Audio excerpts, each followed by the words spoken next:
আজ থেকে কিছু কিছু জায়গায় নিয়ম মেনে জগদ্ধাত্রী পূজা শুরু হয়ে গেছে।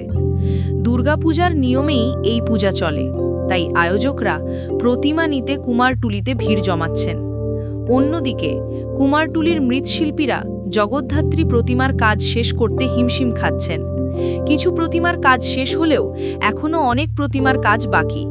তারা আপ্রাণ চেষ্টা করছেন আজ বা কালকের মধ্যেই প্রতিমার কাজ শেষ করে আয়োজকদের হাতে তুলে দিতে। আবার কোথাও কোথাও দেখা যাচ্ছে মৃৎশিল্পীরা সবে খড়ের ওপর মাটি দিচ্ছেন। এর কারণ হলো জগদ্ধাত্রী পূজা কেউ দুর্গাপূজার মতো 4 দিন ধরে করেন, আবার কেউ 2 দিনে পূজা শেষ করেন।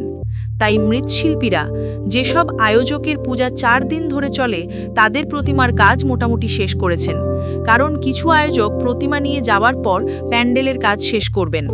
অনেক বাড়ির আয়োজকদেরও আসতে দেখা গেল, তারা ছোট ছোট প্রতিমা নিয়ে বাড়ির দিকে রওনা হচ্ছেন, এমন চিত্রই ফুটে উঠেছে। তবে দুর্গাপূজার মতো জগদ্ধাত্রী পূজা না হলেও মৃৎশিল্পীরা বলছেন আগের চেয়ে এখন অনেক বেশি জগদ্ধাত্রী পূজা হচ্ছে।